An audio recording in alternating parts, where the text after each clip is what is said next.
Para quienes no conocen a mi amiga Beatriz Quiñones, ella es doctora en Ciencias de la Información y de la Comunicación, voy a decir bien, de París 8. Es profesora asociada de la Universidad Nacional de Colombia, y además es adscrita, como decía hace un momento, al Instituto de Estudios en Comunicación y Cultura de esa universidad. Además es profesora de la maestría en medios y directora del Centro de Pensamiento TICS, Nuevos Medios y Brecha Digital, y promotora, además de miembro conformante del grupo gestor del doctorado en comunicación e imagen que se acaba de aprobar en el Instituto de Estudios en Comunicación. Y quiero decir, si me permitís, Beatriz, que nosotras nos conocimos en Brasil gracias a la invitación que nos hizo a una y otra Eliseo Verón a una de sus reuniones en Yaparatinga.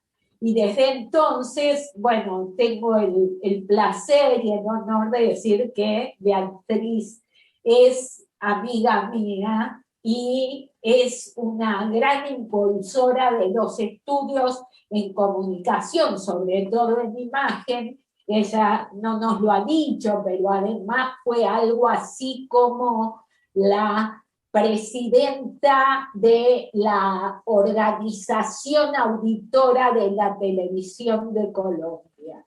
Eh, Así que es una persona muy versada en estos temas y confío, digamos, no confío, estoy segurísima de que esta presentación va a ser estupenda. Gracias, Betty, por estar acá. Perfecto, bueno, pues yo quisiera contarles un poco, introducir el tema de nuestro tema de hoy, a propósito de la pobreza en América Latina, un tema que creo que va a ser un tema que vuelve otra vez y vuelve otra vez a ser de interés de los investigadores, sobre todo en una situación como la que vive la humanidad. Para ninguno de nosotros es extraño, digamos, es ser testigos de la situación económica por la que está atravesando y por la que va a atravesar América Latina, sobre todo.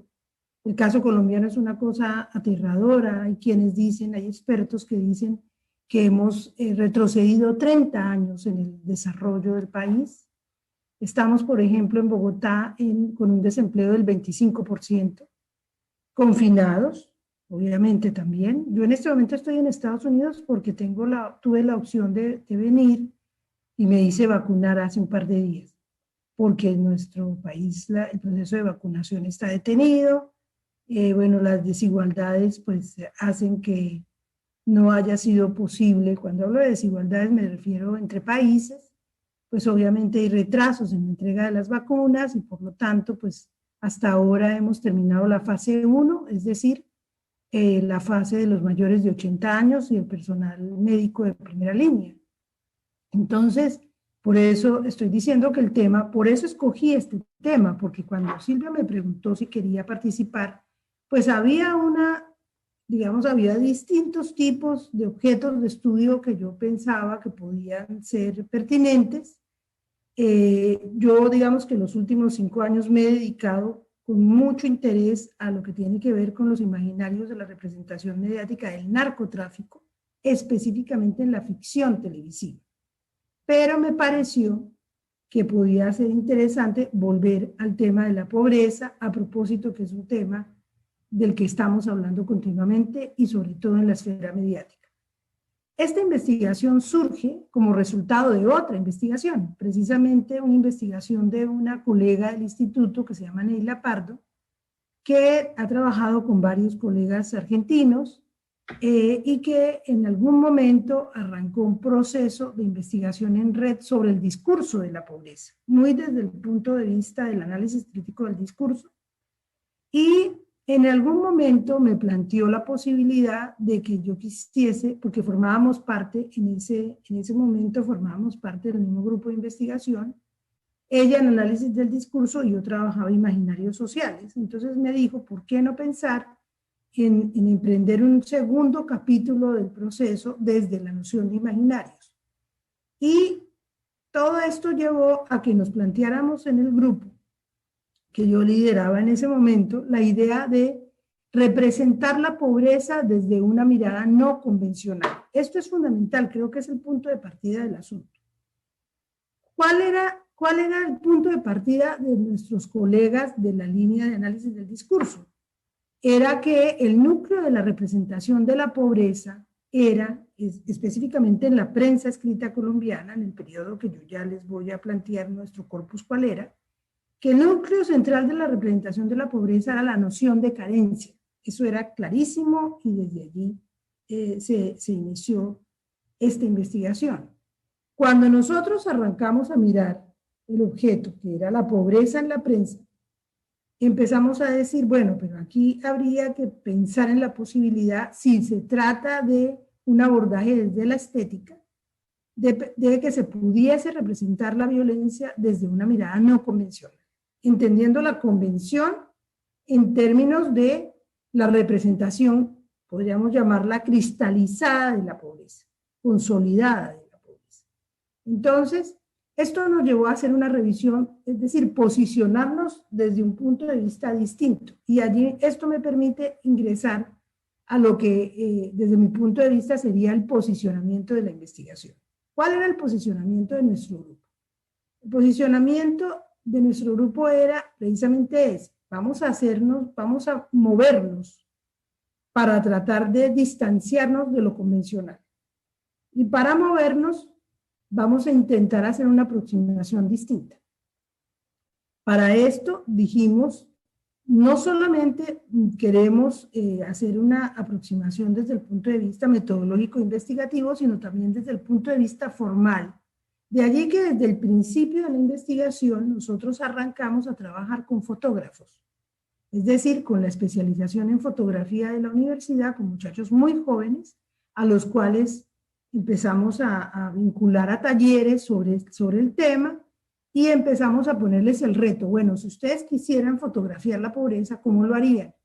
Distanciándose de lo convencional, que es lo que vamos a desarrollar ahorita. Entonces, empezamos a revisar también un poco en diálogo con Neila, es decir, con nuestras colegas que hacían análisis del discurso, y dijimos, bueno, vamos a trabajar el mismo corpus. El corpus de investigación de la investigación sobre la pobreza que realizó el IECO. Era un corpus en el cual lo que se quería mirar era la fotografía no, sino la pobreza en la prensa escrita. Eso ya era fundamental, estamos hablando de representación mediática y el medio, en ese momento estábamos hablando de un medio tradicional, la prensa escrita, los dos principales periódicos colombianos, que son El Tiempo y El Espectador, y un periodo particular, porque acuérdense ustedes, para mí es fundamental, en la noción de imaginarios, la duración es fundamental, porque se plantea o se parte de la idea de que el imaginario se convierte, digamos, en modo de ver el mundo, por decirlo de alguna forma, en la medida en que se sostiene, digamos, en la forma, digamos, en la vida de la persona, del ciudadano, por llamarlo de alguna forma. Entonces, nosotros decidimos que íbamos a trabajar la prensa escrita, la pobreza en prensa escrita de los dos principales periódicos del país en un periodo que fue entre 1991 y el 2005. Esto es fundamental porque ustedes saben que desde la perspectiva que nosotros hacemos investigación en medios, el corpus es fundamental, definir el material. Allí me parece estar escuchando a Matelar, que fue mi director de tesis, cuando decía, bueno, perfecto, pero si usted quiere hacer un trabajo sobre medios, tiene que hacerlo desde el material, es decir, el material es el que habla. Este no es un asunto de especulación ni de hacernos una idea sobre algo, sino aquí se trata de observar el material Y allí la observación, que es otro elemento fundamental del trabajo, es una observación de segundo orden siguiendo a Luhmann. Es decir, nosotros observamos la forma como nosotros observan. Y en ese orden de ideas lo que íbamos a hacer era observar la representación de la pobreza desde el punto de vista de los dos periódicos más importantes del país. El periodo, ¿por qué fue 1991-2005? Porque en 1991 Colombia reformó su constitución. Ustedes seguramente los que conocen el país de pronto hayan tenido alguna información allí, pero en 1991 los colombianos sacamos adelante un proceso de paz, otra vez, ¿no? Un proceso de paz, en este caso era una firma de paz con el M-19, que era un movimiento de guerrilla urbana en Colombia, y allí decidimos hacer una Asamblea Nacional Constituyente, y para nosotros ese 1991 es fundamental porque allí se define al país como un Estado social de derecho, y en esa medida, dentro de los objetivos del Estado social de derecho también está garantizarle la vida a los ciudadanos. Por lo tanto, allí la pobreza es fundamental, es decir, entre comillas, erradicar la pobreza. Entonces dijimos 1991 y fuimos hasta 2005, porque ustedes recuerdan que en el 2000 se firmaron los objetivos del milenio, donde la erradicación de la pobreza era uno de esos objetivos, solo que Colombia firmó, o sea, suscribió esa declaración en el 2005. Era otro hito en términos histórico-políticos, económicos, fundamental para nosotros, y por lo tanto decidimos trabajar 1991-2005.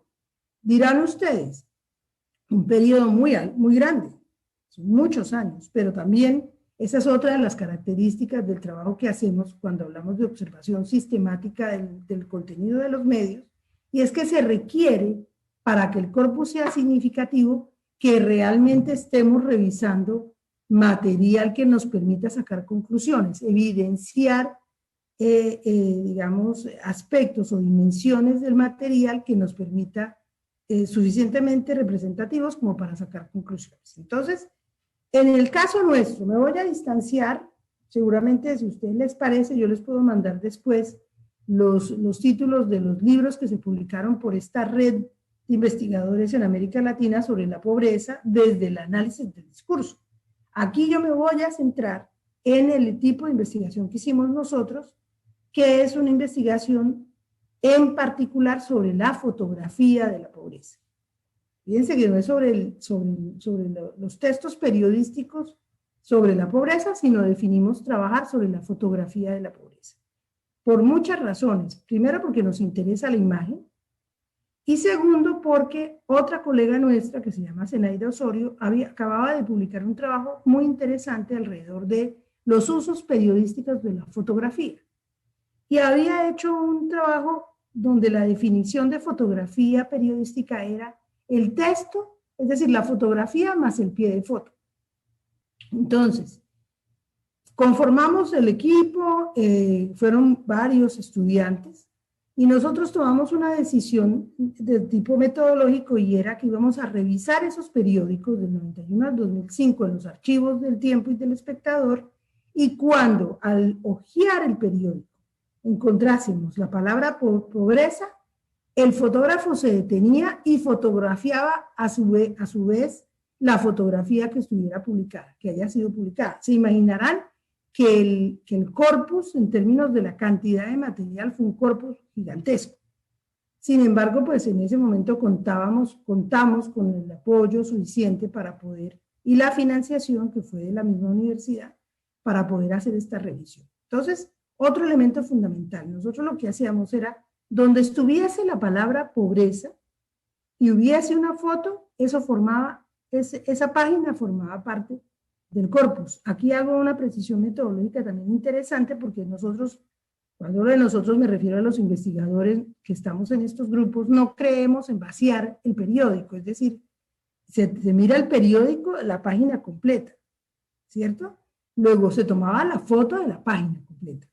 Y luego lo que hacíamos era, yo cuando he tratado de plantear este tema para mis estudiantes, lo hago de una manera que sea lo más sencilla digamos, de seguir el procedimiento.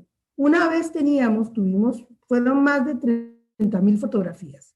Una vez tuvimos ese acervo de fotografía, lo que hicimos fue empezar, por decirlo de una manera muy coloquial, a agruparlo por tipo de fotografía, sea por el protagonista de la foto, por el tema de la foto, siempre teniendo en cuenta que estábamos revisando, estábamos observando la fotografía más el pie de foto. ¿Qué encontramos? Voy avanzando. ¿Qué encontramos allí? Allí empezamos a encontrar algunas cosas que nos parecieron realmente muy significativas. Uno lo que dice es que uno evidencia, ¿no? Encuentra evidencias.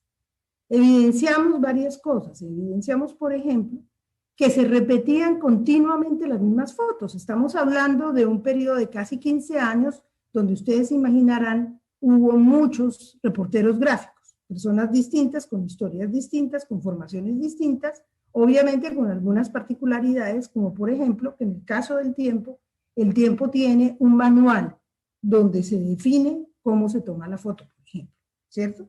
Este manual es muy sencillo, pero tiene algunas precisiones que son, creo yo, particulares.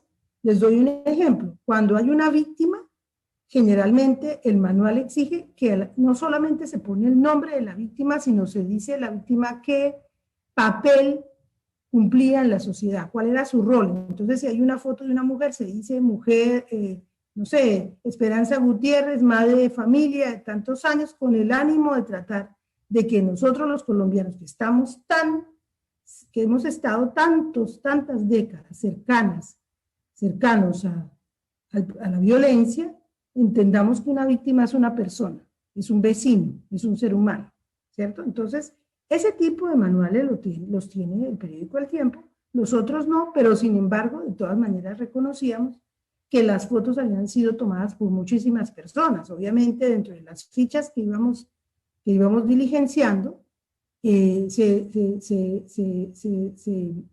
se iba dando cuenta de ese tipo de cosas. ¿Quién es el reportero gráfico? Si es una foto de archivo, la foto es una foto de qué características, y empezamos a darnos cuenta, por ejemplo, de que se usaba continuamente, por ejemplo, fotos de archivo. Es decir, que el editor del periódico consideraba que cuando se hablaba de pobreza, se hablaba de unos asuntos concretos, casi siempre, y empezamos a mirar recurrencias, tópicos, a describir las fotografías. Yo, si quieren, Silvia, me comprometo que les mando la publicación que hicimos, donde aparecen muy claras las fichas, el tipo de ficha que hicimos, cómo se categorizó, etc.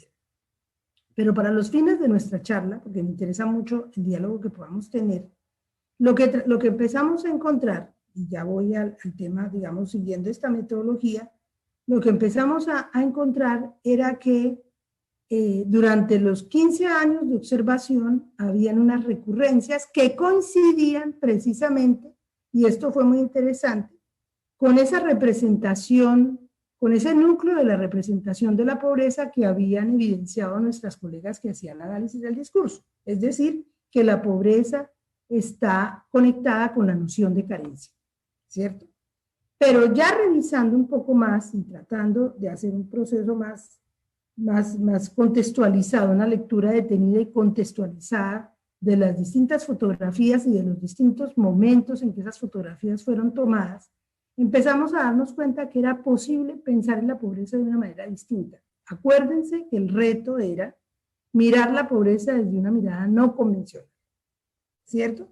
Y entonces empezamos en los talleres con los estudiantes de la especialización de fotografía, empezamos a decirles, bueno, muchachos, váyanse con sus cámaras, váyanse a los sitios que ustedes crean que son barrios pobres de Bogotá y tomen fotos, pero traten de tomar fotos que no sean estas fotos, que ya las teníamos categorizadas, agrupadas, etcétera, y que en general, muy resumido, en general eran fotos de niños descalzos sobre un charco, en pañales, o mujeres solas con niños de brazos, o mujeres recogiendo agua, es decir, eran fotos, casi todas eran del mismo tipo, sin contar pues esas fotos que son las usuales del indigente en la calle,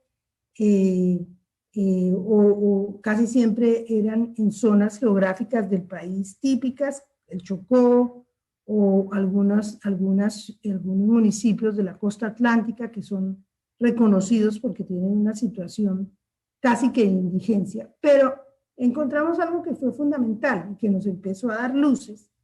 Estoy hablando en el proceso de observación, y era que generalmente la pobreza está ligada a la noción de carencia, pero empezamos a ponernos a pensar que tal vez, mirando las fotos que tomaron nuestros estudiantes, que tal vez el problema de esas fotografías residía en que a la pobreza se le eliminaba, se la desposeía de la noción de dignidad. ¿Por qué? Porque mis estudiantes empezaron a ir a los barrios, empezaron a encontrar fotos maravillosas. ¿En qué sentido? No sé si ustedes en una foto típica que lo que pasa es que no tengo los archivos acá, pues porque no estoy en Bogotá en mi casa, pero se los puedo enviar. Por ejemplo, la persona que rompe el botellón del agua y allí siembra una planta, ¿sí? O el que construye con canecas de la basura una calecita para que los niños puedan jugar. Es decir, cómo la gente, a partir de lo que tiene, en condiciones muy difíciles, logra embellecer y enriquecer su vida. Es decir, tiene una postura frente a su situación digna. Y empezamos a darnos cuenta que no estábamos, que en las fotos que habíamos recogido desde el 91 hasta el 2005, no estaban fotografiando la pobreza, sino estaban fotografiando la miseria.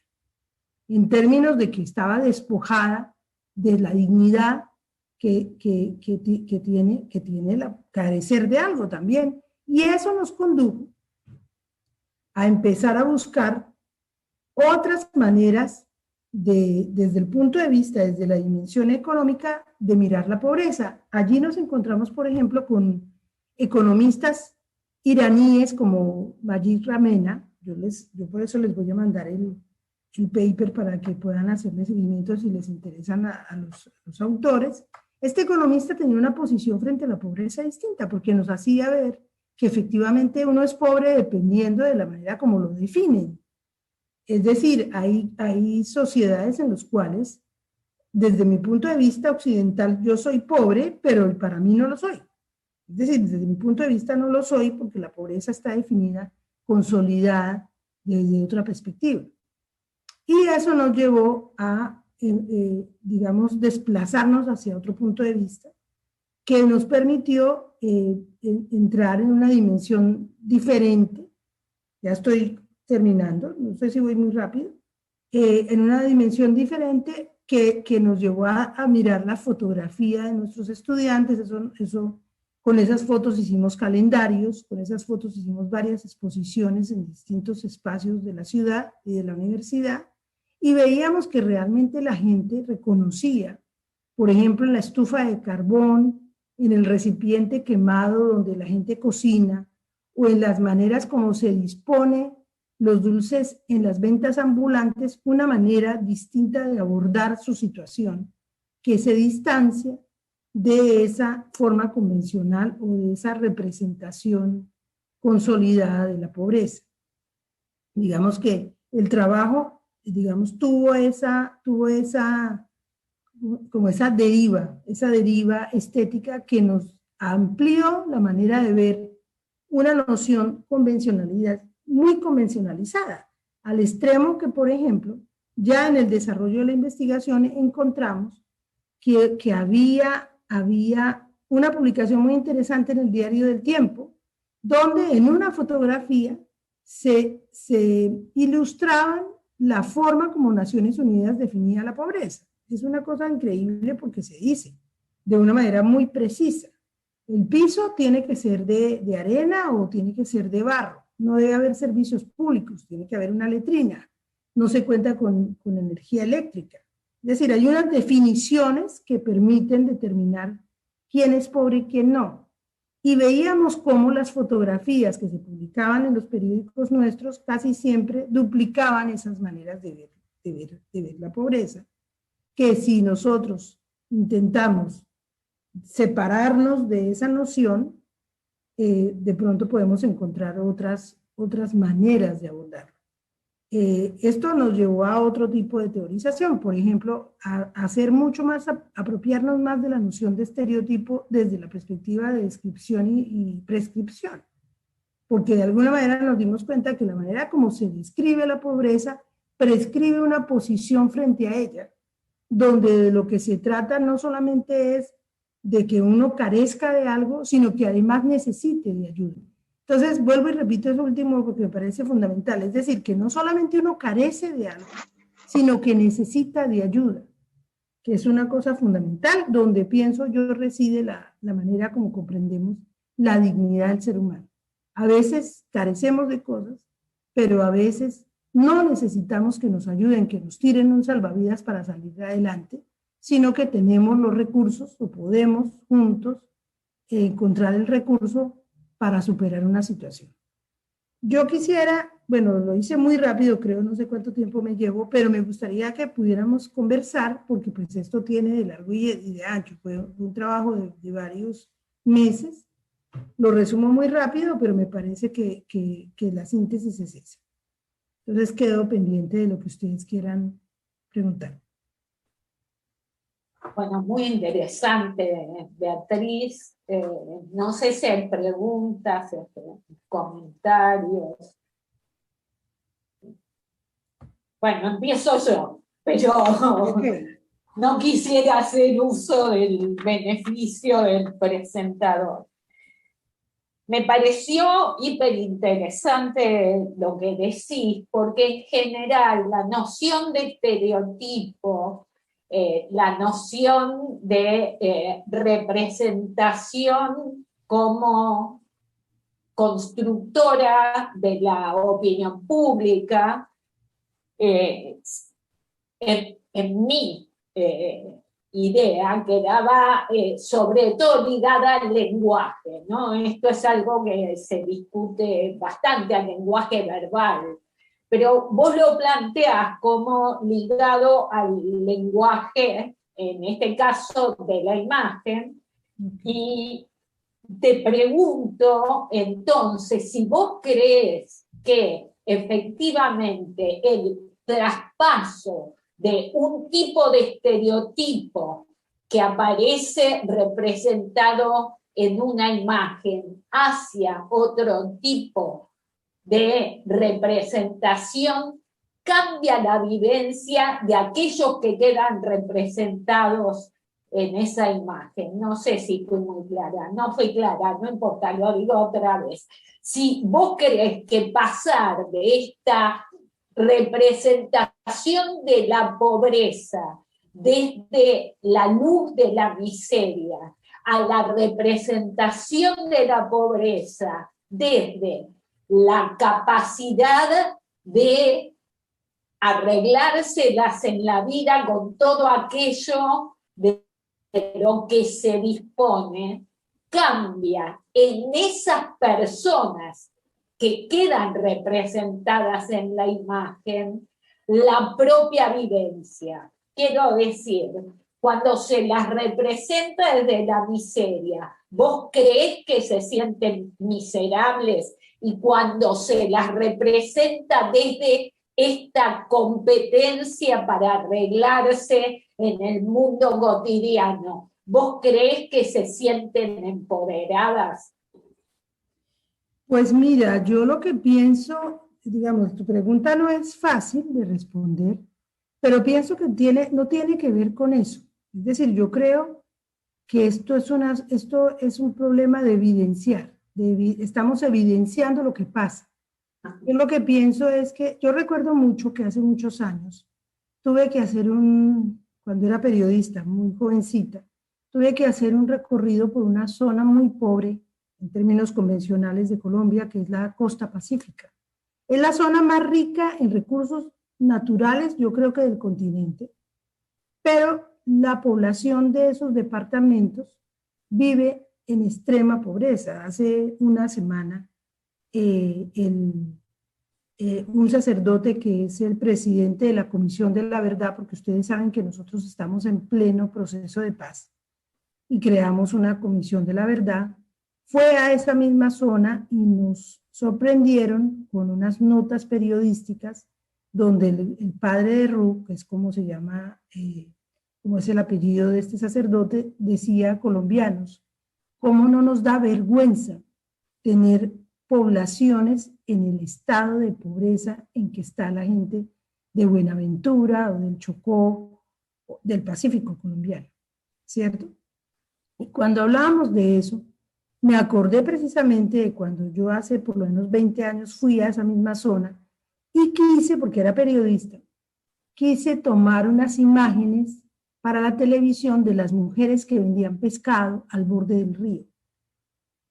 Nunca me olvido que una de las señoras, una mujer muy bella, afro, se molestó conmigo porque se dio cuenta que la estábamos tomando con la cámara.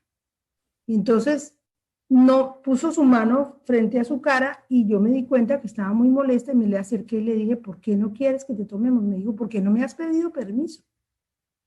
No me has pedido permiso. Yo quisiera salir, pero déjame, yo me arreglo. Déjame, yo quiero arreglar mi pelo y quiero arreglar mis pescados porque yo quisiera salir distinta en la fotografía. Fíjate que ahí es un problema de posicionamiento, que creo que es un elemento fundamental en el tipo de investigación que nosotros hacemos, el problema del posicionamiento.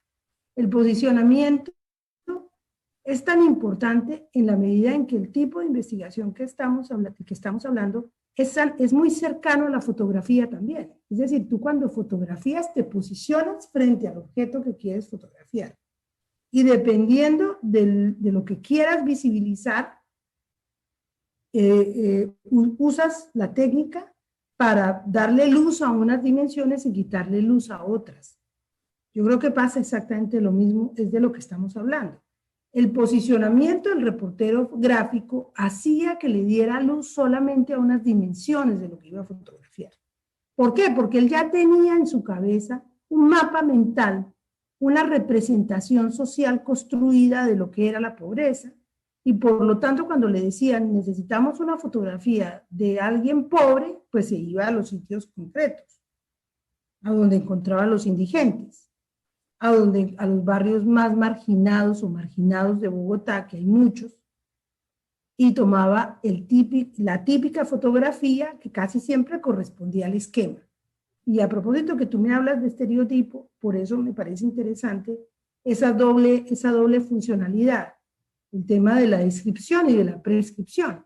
A ti te describen a un niñito descalzo, tirado en el piso, inmediatamente prescriben que ese niñito es un niño miserable, porque no tiene mamá, está abandonado, está sucio, está descalzo, por lo tanto es pobre.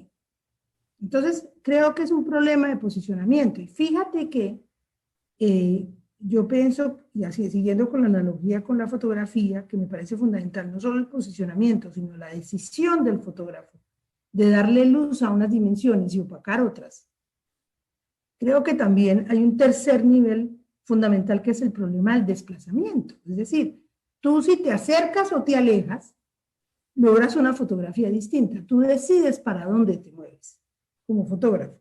Y creo que ahí pasa lo mismo, pero también es de doble vía. Así como yo, cuando me acerco a la mujer del Pacífico, que me dice, es que no me ha pedido permiso.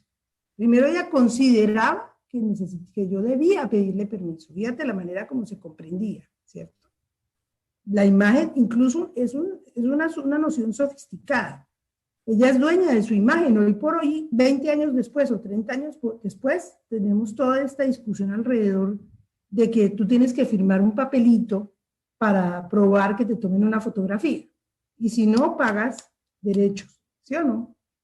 Esa señora, en ese lugar en el que estaba, 30 años atrás, ella consideraba que yo debía pedirle permiso, pero además consideraba que ella debería poder determinar cómo aparecer frente a la fotografía. Eso de un lado, pero del otro, la manera como yo me estaba aproximando a ella con la cámara. ¿Qué fue lo que pasó con mis estudiantes? Mis estudiantes, al ponerles el reto de buscar otras dimensiones, es decir, darle luz a otras dimensiones, fotografiaron otras cosas. El botellón a la mitad, con una flor sembrada, no era la persona que no tiene para comprar una matera para sembrar una rosa. No, era una persona con una capacidad suficiente para ingeniárselas porque quiere tener una rosa en su casa. Es distinto. Creo que ese es el sentido del tipo de aproximación que proponíamos en esa investigación.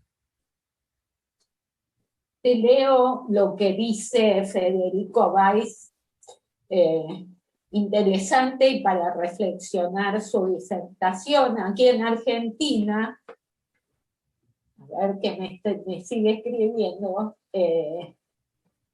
tenemos debates más que certezas sobre la pobreza y cómo concebirla. Por ejemplo, el exministro de Economía no medía la pobreza porque estigmatizaba. El INDEC cambió recientemente la fórmula para estimar la inflación y por ende a partir de cuándo uno es pobre. Y el actual presidente generó confusiones en torno a la meritocracia el año pasado. Hay que igualar hacia abajo en cuanto a distribución de recursos, son dilemas o confusiones. Y dice, finalmente deja el link a una entrevista del lunes en La Nación Más al argentino que era de clase baja y terminó como profesor en Oxford. Preguntas, comentarios que quieran hacer. Pues fíjate, yo creo, porque me interesa mucho antes de lo que leíste, porque fíjate que encontramos también allí, digamos, el sentido de este tipo de investigación. Es decir, el problema, la aproximación a la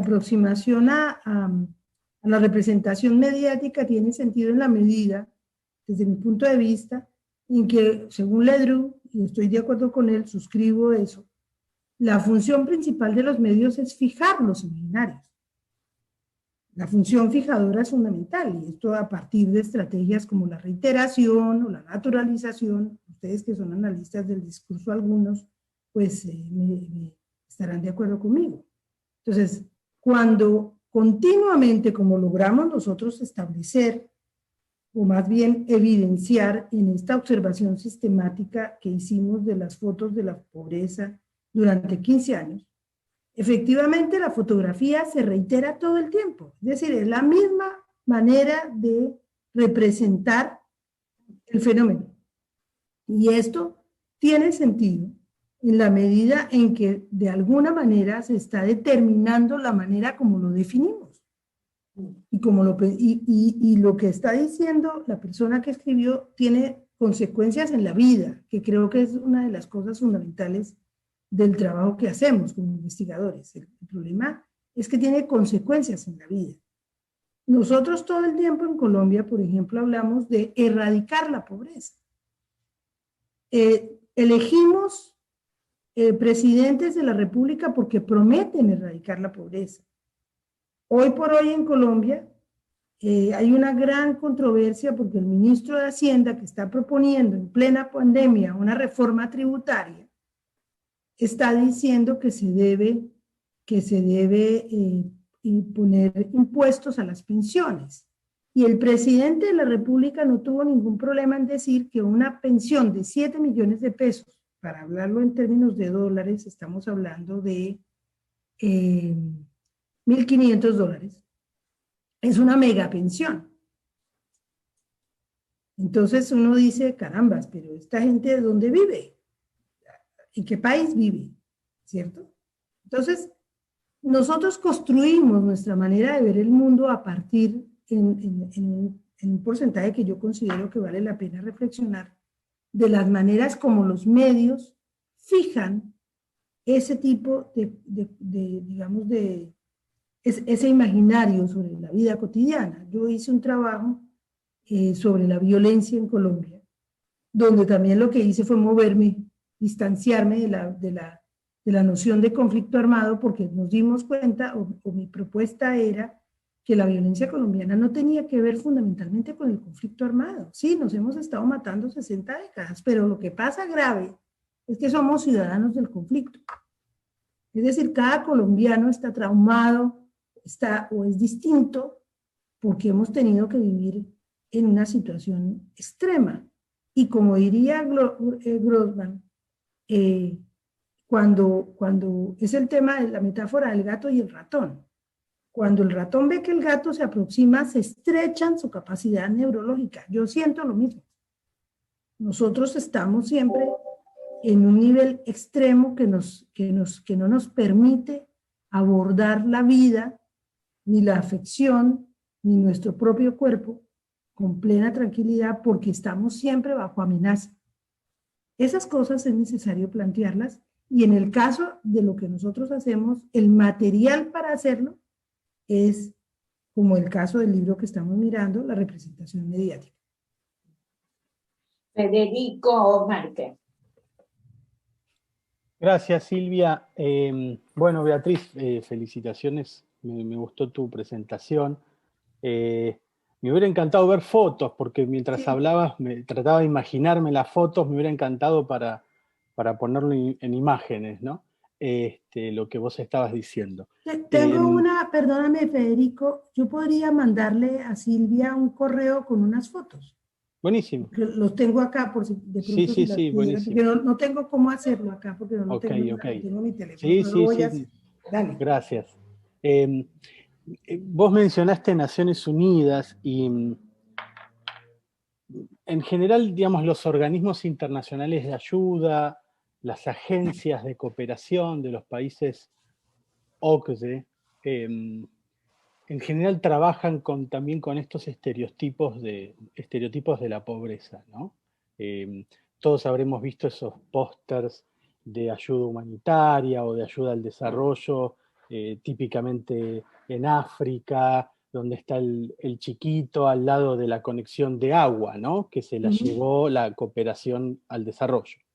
Y hace unos años una ONG muy crítica de los estereotipos acerca del desarrollo, desarrolló un documental muy irónico que se llamaba Africa for Norway, África por Noruega.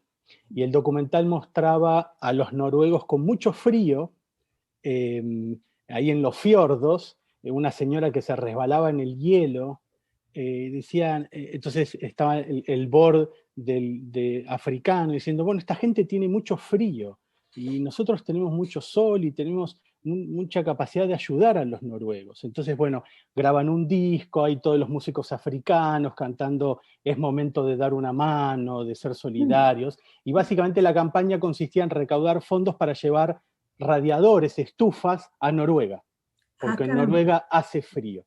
Entonces, claro, mostrando cómo esta idea de si lo único que conozco de un país es que hace mucho frío, y la gente tiene frío, me quedo con eso, ¿no? Entonces, bueno, de ahí venía la ironía. Mi pregunta, digamos, entonces digo, estos estereotipos son globales, no es un estereotipo colombiano. Y esto que vos encontrás en Colombia, o sea, se puede visualizar en muchos lados, ¿no? Por eso mi pregunta apuntaba a pensar qué ves vos de colombiano en los estereotipos que ustedes encontraron.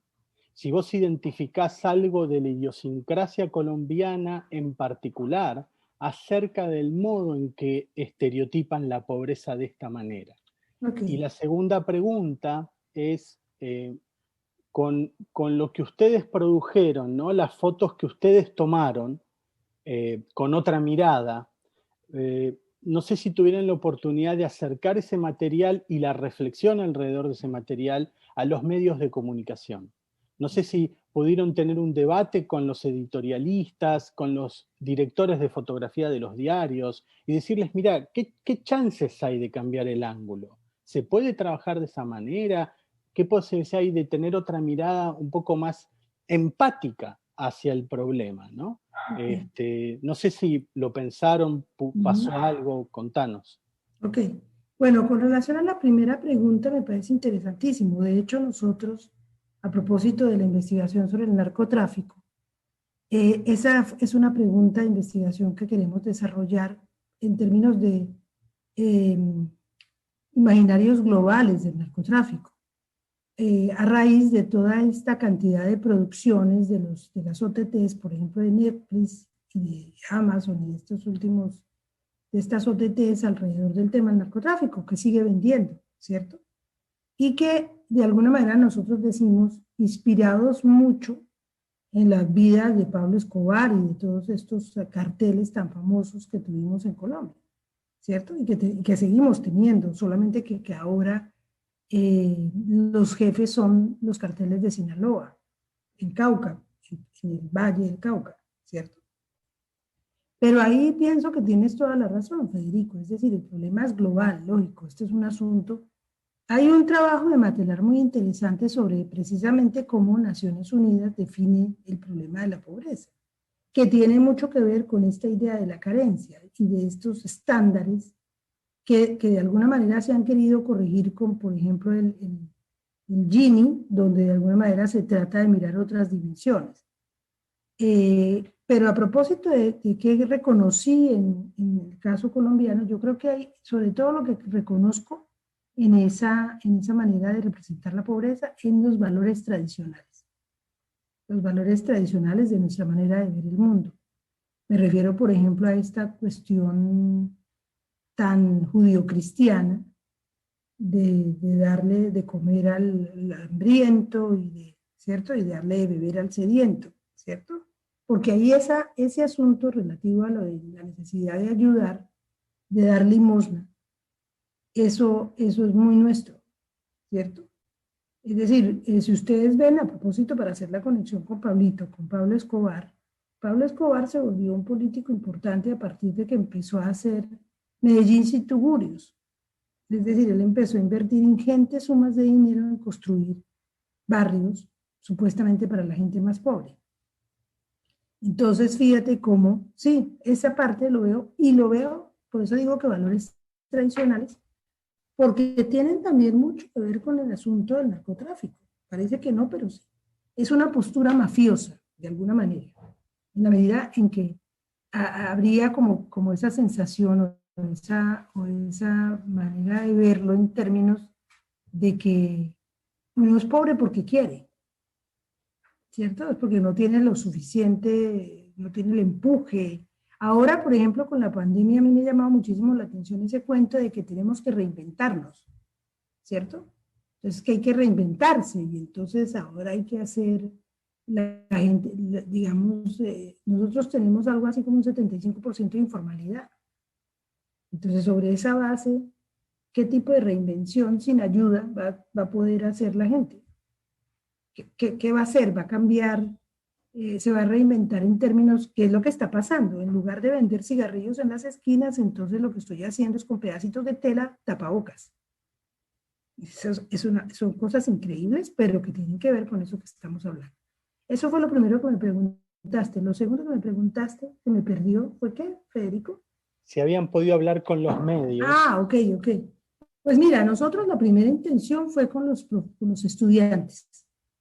Dijimos, es interesante el trabajo que hicimos con los estudiantes nuestros de fotografía, porque fue, digamos, pensamos, ellos son los que van a ser los fotógrafos, los reporteros gráficos, o los artistas que desde su arte van a fotografiar el mundo, pues por decirlo de alguna manera. Sí, hicimos varias exposiciones, y eso llevó a que se hiciese la pregunta, pero esto es un asunto, por eso la dimensión de la duración es tan importante, cuando estamos hablando de imaginarios. Porque después de tantísimos años conviviendo con una manera de ver el mundo, con una manera de comprender la pobreza, cambiar esa idea es bien difícil. Es bien difícil, pero sí, estoy de acuerdo contigo, es un trabajo que ameritaría que pudiéramos desarrollarlo con los futuros o con los que están hoy trabajando el tema en los medios. No lo logramos hacer porque tú sabes, como todo en la investigación, los cronogramas casi siempre van hasta que va el presupuesto. Entonces nosotros llegamos logramos con auspicios y con apoyos de otras organizaciones, logramos hacer varias exposiciones. El calendario que hicimos lo pudimos distribuir en muchas partes, que fue muy interesante porque los calendarios típicos nuestros eran las señoras en vestido de baño, que generalmente se cuelgan en los talleres y cada mes está representado por una chica en bikini, una rubia, una pelirroja, etcétera, y pasamos de eso. Yo ya le mandé las fotos a Silvia, pasamos a la fotografía de la estufa de carbón. Yo tengo en mi casa esa fotografía, es muy bella, que es una estufa de carbón, que era la típica de las abuelas, porque hay barrios nuestros donde todavía no se tiene acceso al gas, y entonces hay todavía quienes cocinan con carbón. Entonces era también romper con esa idea del calendario y pasar de la chica en pelota a la estufa de carbón. Fueron cosas así las que pudimos hacer, siempre con esa intención de romper un poco en la imagen convencional, por no decir que el imaginario consolidado de lo que sea. Roberto Bouzas. Hola Beatriz, gracias por la presentación. Muy interesante me pareció, digamos, todas las reflexiones que haces sobre la posición del fotógrafo, del periodista, del productor y cómo eso condiciona el resultado decisivamente. Ahora, lo que te quería hacer dos preguntas. Una es, si hay alguna correspondencia entre la imagen y el contenido de las notas, ¿no? Porque hay dos hipótesis, o que las imágenes estaban puestas ahí de manera puramente burocrática, independientemente del contenido de las notas, es decir, de la manera en que se abordaba en la prensa el tema de la pobreza, o había una correspondencia entre el contenido de la nota y lo que la imagen trataba de representar. Entonces, lo que encontraron es que en las imágenes había, digamos, una repetición de una visión estereotipada de la pobreza. La pregunta es, ¿esa visión estereotipada que aparecía en las imágenes tenía correspondencia con el contenido de las notas o era algo absolutamente aleatorio? Porque, digamos, si el contenido de las notas estuviera reproduciendo ese aspecto más estereotipado de la pobreza o problemático, si se quiere, entonces que las fotografías representaran a esa dimensión no sería un problema. Habría una correspondencia entre lo que la imagen trata de mostrar y el contenido de lo que la prensa quiere transmitir. Entonces, no sé, si miraron esa sincronía, si esa sincronía existía o si ese fue un tema que no miraron solamente las imágenes.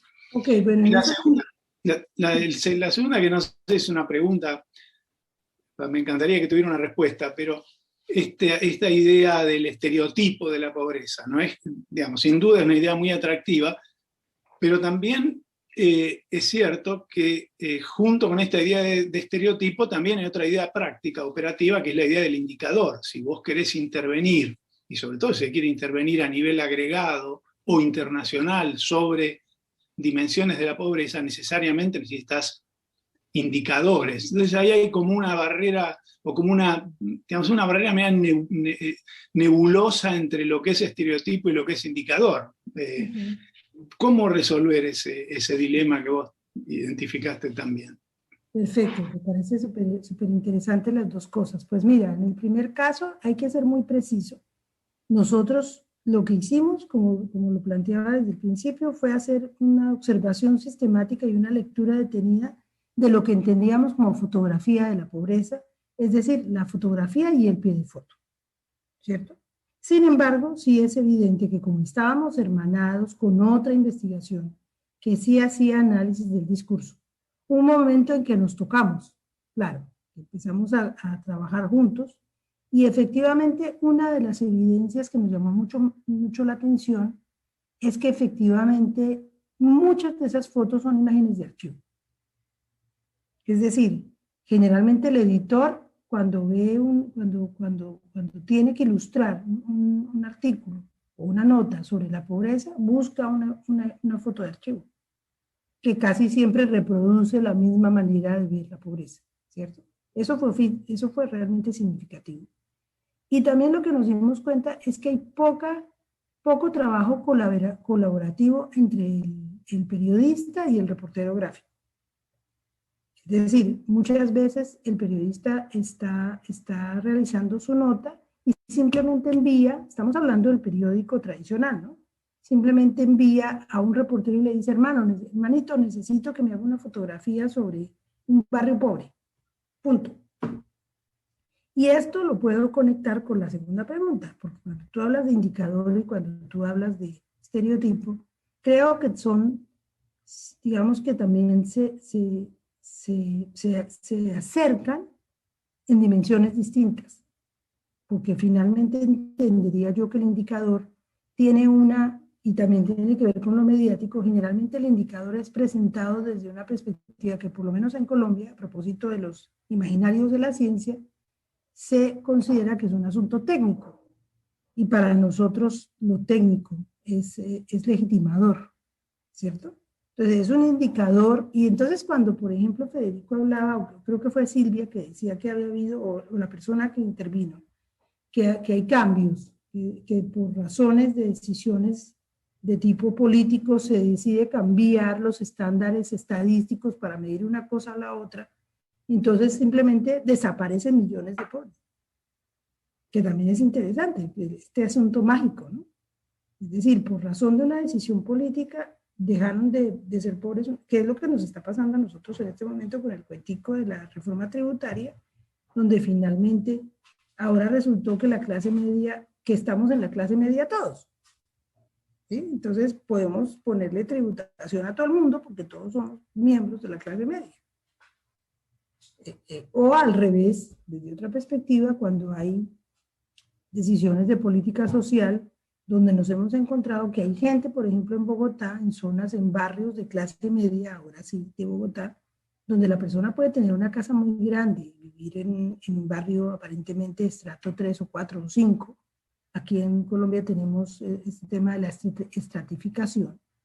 Y resulta que la persona sencillamente está sin empleo hace un año y no tiene materialmente con qué comer y ha tenido que ir a los restaurantes donde están alimentando a la gente que se podría clasificar como indigente, pero sale de ahí para su casa, para una casa gigante en un barrio importante, pero entre comillas, por dignidad, no dice que lo está pasando mal. Entonces, fíjate que por eso, y en el caso de investigación es tan importante definir con claridad el posicionamiento. Obviamente que a propósito de eso, nosotros estábamos ubicados en un lugar muy concreto. Es decir, esta investigación se hizo desde una postura muy concreta, también política, lógicamente. Y el ojo de nuestros estudiantes, pues son estudiantes de una universidad pública con una formación bien concreta, creo que era mucho más fino y por eso se lograron cosas mucho más interesantes.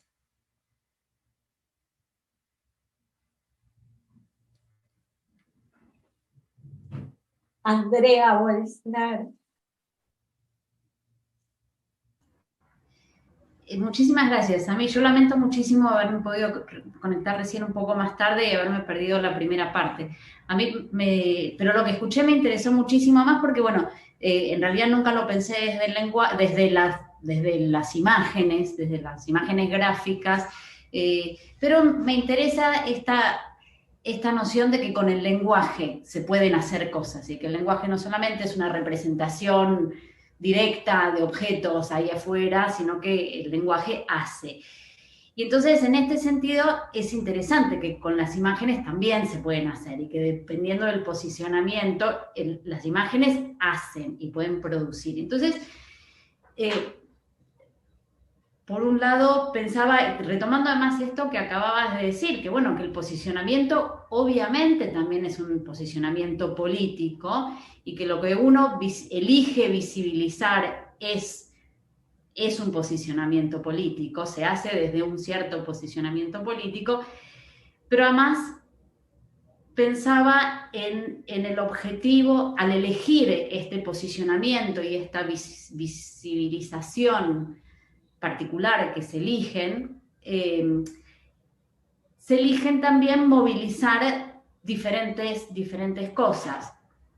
esto en realidad es una forma complicada de decir algo que traigo desde una teoría de la seguridad que dice que según cómo se elija presentar verbalmente, discursivamente ciertas cosas, se las puede presentar como amenazas, más allá de que qué sean, y entonces son vistas como amenazas. Y entonces me preguntaba hasta qué punto a veces presentar a la pobreza desde su lado de la miseria no es una forma un poco más efectiva de movilizar campañas. En todo caso, uno puede pensar, es un arma de doble filo. Por un lado las moviliza estereotipándolas como el pobre es miserable, pero también uno puede pensar es una movilización para tratar de darle al tema una dimensión de urgencia y de necesidad para movilizar, por ejemplo, recursos del Estado, para tratar de combatir cuestiones de pobreza. Y son decisiones políticas. Eso es la reflexión, digamos, asociándolo con el tema del discurso y de otras cosas, que tienen, obviamente, hay ventajas, hay desventajas, pero que hay una movilización atrás que uno puede cuestionar y puede criticar, claramente. Pero precisamente fíjate que esa fue una de las, digamos, en la revisión que hicimos sobre la literatura sobre la pobreza, desde el punto de vista de Naciones Unidas, claro, allí eso está clarísimo. Es decir, ese despojarle la dignidad a la pobreza precisamente contribuye a lo que a nosotros nos pareció lo interesante, y es esa conexión entre carencia y necesidad de ayuda. Precisamente tú movilizas porque se dice que para salir de la pobreza se necesita que la persona sea ayudada, ¿cierto? Y esa es la forma como tú recaudas recursos. Yo siempre vuelvo al caso colombiano porque pues es el que conozco, y sobre todo a lo que está pasando en los medios. Nosotros llevamos más o menos uno o 2 años a raíz de la migración venezolana con este tipo de asunto, que viene mucho al caso. Y es que hablamos todo el tiempo de que tenemos necesidad de ayudar, ¿cierto? De ayudarlos, con una idea de reciprocidad, porque en algún momento nos ayudaron, que tiene mucho que ver con esto que le decía yo a Federico de la cosa judeocristiana, ¿cierto? Que es devolver favores, ¿no? Y entonces estamos con esta historia de que tenemos necesidad de recoger recursos para poder ayudarlos. Entonces fíjate que sí, pero ¿por qué? Porque lo necesitan, porque solo son incapaces, no se puede hacer, no lo pueden lograr. Y como todo tiene todo es real y virtual, lo que también es cierto, es que eso también ha ocasionado un cierto rechazo, porque la gente tiende a decir, no, pero ¿cómo así? ¿Por qué no se devuelve?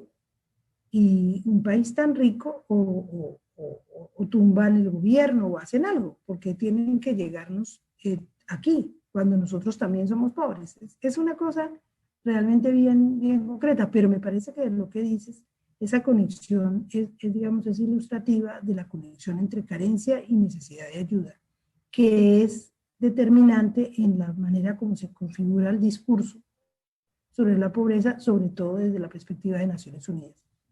Preguntas, comentarios. Mandé algunas fotos. No me fue fácil, pero mandé algunas fotos por el chat. Quiero imaginar que ustedes las pueden ver. Igual después comparto, ¿sí se pueden ver? Sí, llegaron. Como ustedes, cuando las vean, se darán cuenta que muchas veces se quedan en un detalle. Sí. En una esquina de la imagen, que es lo que les llama la atención. La manera como se inventan en los barrios populares con alambres las formas de cerrar las puertas, o con pedazos de botellas rotas.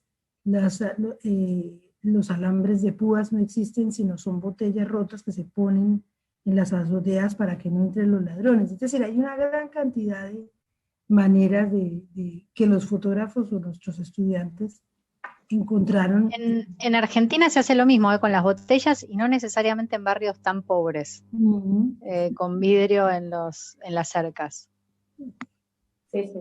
Y me pareció interesante la foto que muestra la cantidad de cables que van a un poste y cómo tus estudiantes conciben que eso representa la pobreza, cuando aquí en Buenos Aires, en los barrios más caros, por ahí te encontrás con ese fenómeno, ¿no? También hay algo de local que está pintado en este encuadre distinto que le dan los estudiantes a la pobreza. Bueno, no sé si queda algo, si... Yo tengo un único comentario en base a estas fotos, que es que no hay gente. No. Yo creo que sí, tienes toda la razón. Y eso fue algo bien interesante, porque yo creo que una de las cosas que les impactaba a los muchachos era que siempre había gente. Cuando tú revisas las fotos, siempre hay gente. Solamente que es gente particular, ¿cierto? Yo recuerdo que esa foto no está allí, pero hubo quienes tomaron fotos de gente muy rica para ilustrar la pobreza. Sí, por ejemplo, te pongo un ejemplo. En los 80s, a finales de los 80s, cuando era tan fácil encontrar en los barrios de Medellín a lo que nosotros llamábamos los traquetos, que eran estos personajes que se volvieron millonarios como resultado del narcotráfico. Estos tipos andaban por la calle en unos carros extraordinarios con unas cadenas de oro gigantescas llenos de cosas. Y eran pobrísimos, porque generalmente eran sicarios. Entonces hubo fotos también allí, pero creo que en general los muchachos optaron por mirar más otras cosas y trataron en lo posible de no fotografiar personas. Aunque hubo asuntos interesantes. El calendario nosotros lo llamamos a donde vayas hay tinto. Aquí en Colombia el tinto es café, ¿no? Le llamamos al café le llamamos tinto. Y los muchachos para entrar a las casas generalmente nos decían, siempre nos ofrecen tinto. Antes de poder tomar la foto de la estufa o de la olla o de lo que sea, porque la gente es muy afectiva, sobre todo en los barrios populares. Entonces yo creo que los muchachos también intentaron no molestarlos tomándoles fotos.